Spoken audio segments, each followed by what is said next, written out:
why don't we jump to Solo? Because I think we have a lot to dig into here, a lot to break down. Solo, the second anthology movie in the Star Wars universe. Rogue One came out 2 years ago, which is kind of crazy to believe it's been 2 years. If you want to hear a review of that, check that out, soundcloud.com/nostalgiapod. We talked a lot about Solo because I think not only the character is maybe one of the most beloved within the Star Wars universe and maybe even movie history, but this also had a lot of production problems. I mean, Lord and Miller were originally signed on to direct this. I think it was July last year, so almost a year. They were fired by Kathleen Kennedy, and Ron Howard was brought on to kind of right the ship and hopefully bring this thing home. Right now, it's sitting at 71% on Rotten Tomatoes and a 62 on Metacritic. I was pleasantly surprised by this movie, but I didn't love it. And I've heard people have the whole spectrum. Some people really like this. Friend of the pod, Sean McKenna, said that he would put it like in like the 80s, close to 90s. I've heard some people say that this movie is absolute trash and they never want to watch it again. Where do you fall on that scale? I can't understand the trash comments. Like, I can understand people like not like, you know, some will take it, some will leave it. But I don't really see how you could say it. It's like I liked it a lot. I thought it was very entertaining. As a big hardcore Star Wars fan, there's a lot of moments I really liked and like really spoke to me. But you know, I thought overall it was a fun ride, and it was more Star Wars in that original trilogy era sense, but it kind of gave us something new. The Empire wasn't really a part of it, and I thought it was, you know, despite being three familiar characters featured heavily in the film, I thought it gave us a little different side of Star Wars, and that's why I really liked it. Yeah, it was definitely a different side. I think the things I really liked about this movie, you know, I thought some of the performances were either better than expected or really good. I thought Emilia Clarke was actually really good in this movie for the first time on the big screen. She really nailed it. Ehrenreich, I thought, was serviceable as Solo, and I mean, he's in a no-win position as Han. You know, people, if they want him to be, you know, I don't know, they want him to be doing an impersonation of Harrison Ford. That's no one actually wants to see that. But if he puts his own spin, people are going to say, well, it's not like the actual Han Solo, so he's in no position. I thought he was fine. And Lando was great. I also thought that they did some really cool moments, like when Tobias Beckett gets in the guns of the Millennium Falcon and like Luke's music played, like the same music that plays when he got in the gun turret the first time. I was like, ooh, that's a cool callback. And just little things like that they did really well. There were a few moments where like the original Star Wars score pops in, primarily in the Falcon, which I thought was a cool touch. But yeah, I mean, we should probably start with Aaron, right? I mean, like you said, he's in a no-win situation, but having watched Solo, there's like no one else I would have rather had done it. You know, I thought he did like he felt like a young Han to me, who was still becoming Han. You know, I think some people were coming to this expecting him to be like the rogue, the scoundrel that he is at the start of A New Hope, right? And if that was the goal, if that was the case, that would have been hard because he would have just been straight up aping Harrison Ford's performance, which is pretty hard. He's one of the most charming and handsome actors in the history of Hollywood. So it's a tough ask, but I don't think that's really what they wanted him to do. And it's funny because like those really early reports when like the negative production notes started coming out about how Ehrenreich's really bad, they might have brought in an acting coach, and he's like, it's kind of like Ace Ventura. And like even the moments in the movie that were lighter and probably Lord and Miller scenes, he didn't feel like Ace Ventura. So like, no, I think some of this gaslighting was a little overblown, let's put it that way. But I think the thing about like the reception of the film though is that everyone's coming into this movie, with the exception of maybe very young kids. Everyone's coming into the movie with a personal bias, one way or the other, right? A lot of people didn't think there should have been this movie just because it was kind of superfluous. You could say the same about Rogue One, and a lot of people do. Other people say that Harrison Ford is the only Han Solo, no one else should play him, which is a fair take, I suppose.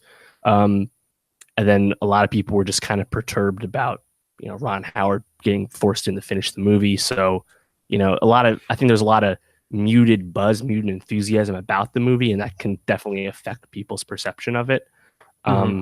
But overall, Han, I thought Han was effective in the movie. Full stop. And I think everything around him. There's talk about the script and whether it was good enough to justify firing Lord and Miller. I still don't really think that was the reason they were fired, but Mm-hmm. I think the script is actually kind of a strength because it's straightforward Mm-hmm. and it kind of leads Ehrenreich. He's not. So I was I was, like you said, pleasantly surprised because a lot of us were coming in expecting something bad, and could we ever really expect Lucasfilm to drop a turd on us? And I don't think they'll ever do that, and they didn't. Well, I wanted to ask you, you're talking about Aaron Reich's performance. What did you think about that opening scene? Like the before he's in the army there. Right, with Lady Proxima Yeah, on Corellia. Yeah, first of all, Corellia, trash ass planet, and just like that horrible that whole first scene, like the way he gets out of it is he throws a rock through a window. Like what? Okay, but go on. What did you think? Well, as a Star Wars nerd, I was like, cool. You recanonized Corellia as Han's planet. Nice. Han applied to be in the Empire, and he washed out of the Academy. You brought that back. Nice. But yeah, I think that is kind of a weak point. But I feel like it didn't take that long to progress. I mean, the thing is, like, the fact that he'll be separated from Kira, from Emilia Clarke, it's so obvious to anyone who's ever seen a movie before. Obviously. That maybe having that much build up to it, wasn't necessary. But at the same point, I guess they wanted to kind of, strike home their relationship, make it make sense, considering it is kind of the, driving force for the movie. But yeah, I think that's certainly, a weak point. Some people said it took too long to end. I didn't feel that way, but I can understand. Yeah, that opening scene, it was probably only like 12 minutes or something like that. It felt to me like a half hour. And then when it basically ends with him crying next to this box, like after he joins the Empire, the Empire, and I was just like, oh God, this is going to be a slog. It picks up pretty quickly because then basically it's like a cut scene into that war scene, which freaking awesome. Like, I want more of that. If we're gonna do another spinoff, give me like some like a real gritty like Star Wars like battles like movie. And Bradford Jones' cinematography in this is just like, I think that is the major saving grace for this film. Is that it just looks great the whole time. Right. There actually is a few really cool shots. Like there's one of Han with his hand like over the blaster. Yeah. Towards the end. Mm-hmm. And it's like, those are just like Rian Johnson did a lot of cool techniques as well, Last Jedi, but generally that's something we haven't really had. Mm-hmm. Interesting enough, IndieWire ran a piece about this. So Bradford Young's cinematography definitely stands out, definitely a unique look, right? I think a big part of that is that it uses a lot of low light situations. Mm-hmm. And apparently throughout the country, there were a lot of theaters that weren't up to normal projection standards. And the movie was just coming across too dark. It was really dark in my theater. Yeah. So it's just like what you were supposed to be seeing was not what you were getting because the theater wasn't up to standard. And a lot of people in cinema circles were really pissed off about this because it's Bradford Young, a really big shot cinematographer, obviously a rival, a movie we both really love and definitely a unique look to it. So that's unfortunate. But yeah, I mean, overall, he was a great choice. And I would love to see them continue to bring unique, people with the camera. How'd you feel about Lando? He had a Donald Glover playing Lando Calrissian. I thought he basically became Billy D. Williams in this movie. But I've seen some people pan his performance, saying it was kind of almost just too much of an impersonation and not much of his own spin on the role. Again, I do not understand that because, in my opinion, it's so weird because Donald Glover, way more famous than Alden Ehrenreich, yet he's almost by default going to be a better Lando. And yeah, I thought he was great. He was, what did Billy D tell him to do? Be charming. That's what he was, charming as shit. He was super fucking suave. He had great lines. L3 was a great part of the movie. Oh, really? I did not like L3 at really? all. I again, like Rogue One with K2 from Alan Tudyk, I thought yet another droid character that steals the scenes she's in. I mean, like her? Definitely stole the scenes that she was in. Phoebe Waller-Bridge voicing L3. I thought that there were moments where she was really funny, but then there were also moments that I was just like, oh God, like it felt like Lord Miller put the like this droid in there to just be this like zany character of the that they were playing with. What would you not like the references to a relationship with Lando? That was definitely something that I was kind of like, not so sure about this. I hated in the like the final battle scene when she like liberates the droids. I Oh, you just didn't kind of like was that? like, Interesting.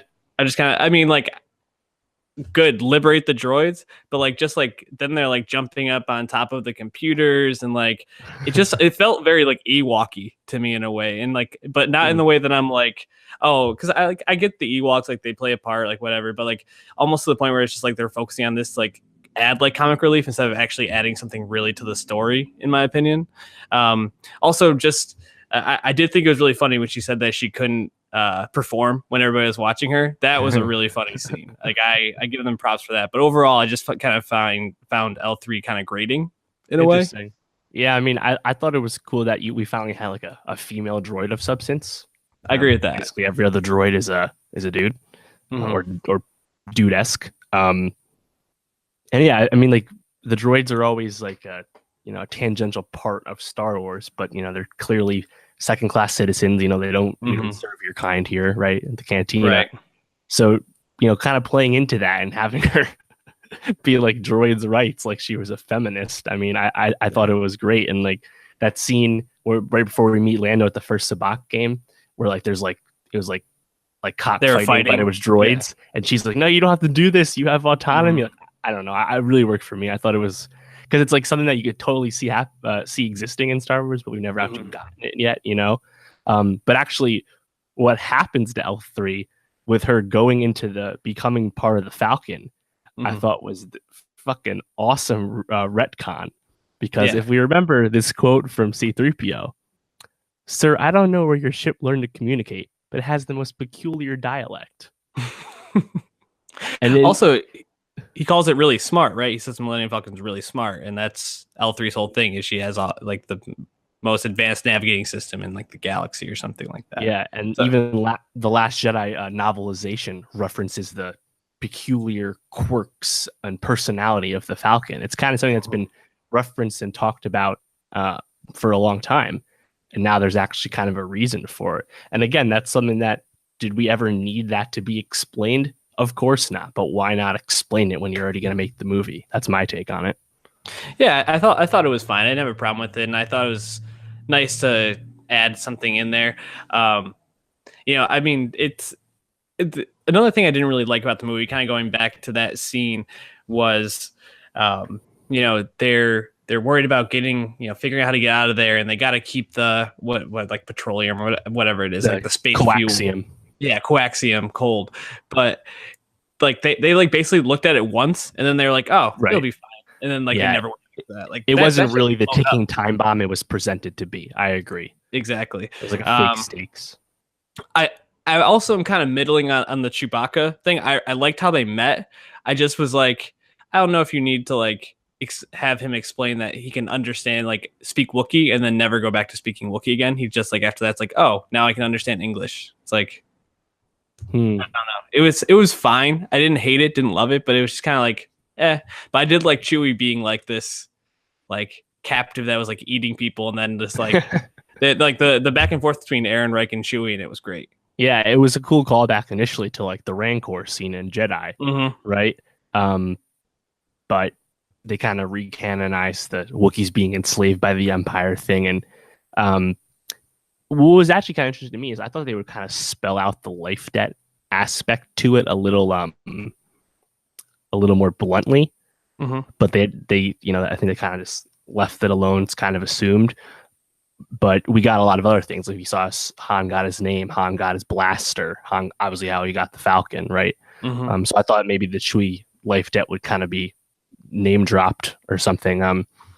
Along those lines, actually, a really cool thing for the dorks was when Lando meets Beckett for the first time, and he's like, "You're Tobias Beckett. You killed Aurra Singh." And everyone in the Star Wars nerds are like, "Oh shit, Aurra Singh's died. What the fuck?" You remember she was the that tall lady with the white skin with like the antenna in her head. She's like watching the pod race for like 3 frames Hmm. in Menace. And then she's like obviously badass in the cartoons, the comics, but that was all she was in the movies. So that was a cool, like, combining of worlds thing for me. Yeah. Obviously doesn't make the movie or anything, but I think we should really talk about the two set pieces of the film. There's first the train Hmm. heist towards the beginning in Act One, and then the Kessel Run, of course. So how'd Right. you feel about those? Because I thought the train heist in particular, I thought was fantastic. Yeah, that was the part of the movie where I was like, all right, let's go. Like, uh, I mean, you go the war scene kind of throws you right into the middle of this action, then it kind of slows back down again. But then the train heist, I mean, Tandy Newton is awesome in that scene. For sure. But I mean, I just thought that was a really great way to not only like bring some excitement and kind of bring that um, kind of the spirit of the film more into focus, that this is what Han does, this is what his life was like doing these sort of heists and being this kind of scoundrel, but also just uh like the setting of it and like the look of it was awesome, and being on this like moving train, and then Han having to go up into the ship and fly for, like, or at least you see him pilot for the first time, Mm-hmm. as John Favreau's alien dies, which is also like Yeah, so Rio. random. Yeah. So that's John Favreau. Shout out Pod Save America. Um, yeah, I mean, I think that was great. The Kessel Run was a little bit less for me, with that like octopus type space thing, which seemed very Lord and Millery to me. So I was kind of like, okay, like this is fine. But yeah, the train in particular, I thought was probably the best scene in the movie. Right. I did like But yeah, how the Kessel Run ends, where like they like overload the Falcon, then it doesn't work at first. You're like, oh, now it's gonna happen. Then re-kicks in. But that was yeah, cool. Yeah, Tandy Newton's Val, she was really effective in a short amount of time. You almost wish she got more of that. yep. And perhaps her death probably could have meant more if she was in the movie longer, but I don't think that was really the intention. Interesting though, like Beckett's whole theme or shtick about not trusting anyone, don't only root for yourself, was kind of initially jarring because he was kind of close and seemingly trusting of Val.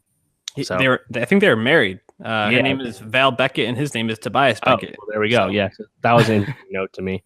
Yeah, and then she dies, and he's like upset for like 1 second, and he's like, "Oh, now we have to go figure out how we're not going to get killed." It's like, dude, like the only person in the whole world that you trusted just got blown up, or just blew herself up. Like, and I actually really thought Enfys Nest was compelling, both as just antagonists, because as we start, we're like, oh, like rival gangsters or rival smugglers, whatever they are. And cool, let's see that's a part of Star Wars we don't really get, but is out there. And then we realize, wait, it's a little kid, and it's the fledgling rebellion connection as well. So I thought Enfys Nest was really cool. How'd you feel about Paul Bettany? How'd you feel about Division playing Dryden Voss? Crimson Dawn. I was fine with it. I mean, I think it was kind of obvious that I mean, Michael K. Williams was originally set to play this role. I think he's actually supposed to be like an alien, which, I mean, you get one black guy in it, or I guess the second black guy in the movie, and you're going to make him an alien. Like Lando's the only guy that's allowed to be black in this. I guess Mace Windu as well, right? But Lupita Nyong'o also did mocap work for Maz. And as an alien, yeah. But yeah, I thought he was fine. Like, for having to basically be put back in the movie on very short notice. They probably only had a couple days with him. He's a little out there, a little flamboyant, but that's freaking Paul Bettany. Let him do his thing. and that's the thing that like I didn't quite understand. Like, Donald Glover is clearly in a different movie than everyone else, and Paul Bettany is just kind of going for it. I'm like, so there's no personalities in the vast Star Wars galaxy. Everyone has to have the same tone. Like, I didn't quite understand that. I mean, like, there's prequel characters like the Death Sticks guy who's way out there and way off of fucking Obi-Wan's wavelength. Like, we have this throughout all of Star Wars. I don't understand that critique, But yeah, I thought Bettany was good. I thought he was good. I thought his relationship with Kira, and he was menacing. Definitely. And like, he has this like fucking like space sex yacht, which is traveling around. He's always going to show up. Yeah, like it was dope. Yeah, Jabba would have had that same thing if he could have had the glow up. Well, what did you think of the Maul? I don't know, appearance at the end. Oh, right. So Darth Maul shows up via hologram. Actually played by Ray Park, the guy who played him back in '99, and Looking voiced by like he looked like the Night King, like almost to a T. It was like and a right little jarring. and voiced by Sam Witwer, who voiced him on Mhm. Clone Wars, because Maul has been back for some time. So apparently, according to the Kasdans, their script said that you put that spot there, and that could be any character you want. It could be Jabba, maybe it could be Prince Zor, you recanonize Black Sun. It could be Boba Fett, perhaps, or it could be Darth Maul. And Ron Howard went with Darth Maul, apparently. Um, I think it's incredibly interesting that Lucasfilm would so acknowledge the canon cartoons, Clone Wars and Rebels, so explicitly. Because while Darth Maul has been back since season 4 of Clone Wars back in 2012, the majority of people that saw this movie have no idea about that and don't give a fuck anyway. So Yeah. the fact that you're going to do this and say, hey, Maul got cut in half 19 years ago, but he didn't die then. Yeah, he already came back. You can go find that out if you care, or you can wait for what we're going to do with him next. Right. And there's no reason that they would sanction bringing him back if they weren't going to do something else with him, because he's already had a lot of Clone Wars stuff. So I think that's probably speaking to the Obi-Wan spinoff that's talked about but not confirmed. Yeah, I think it's very telling of where they're going next with it. And it kind of brings me to, I think, kind of the way we wanted to wrap up this discussion. This movie had, like, I think 80 million plus the opening weekend. And then it really tailed off the second weekend. It's only made 155 million domestically and 271 million worldwide. Right. And it's on pace right now to lose money. I think it'll probably come close to breaking even, if not maybe a little bit more. But people said that we didn't need a solo movie, that this was kind of superfluous. Mhm. They announced that there's going to be a Boba Fett spinoff. And I believe that they have a director. James Mangold, director of Logan. Very exciting. So, I mean, they're sticking with this plan. And I think an Obi-Wan spinoff has almost been confirmed. Lando spinoff has almost been confirmed. Like, there's a lot of movies coming down the pike here. What's your take around that? I mean, do they really want to keep doing this if they can't guarantee they're going to make a lot of money? I think it's a lot of factors. Most of the box office analysts say that the main thing was that this came out 5 months away from Last Jedi. That's simply not enough lead time when the movie wasn't marketed like a normal Star Wars movie. How recently did we get the first trailer? It was the Super Bowl?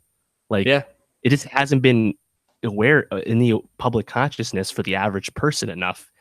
Combining that with negative reports, muted buzz from fans due to knowledge of said reports, it being a Han movie that some people didn't watch, just all these factors coming out ahead.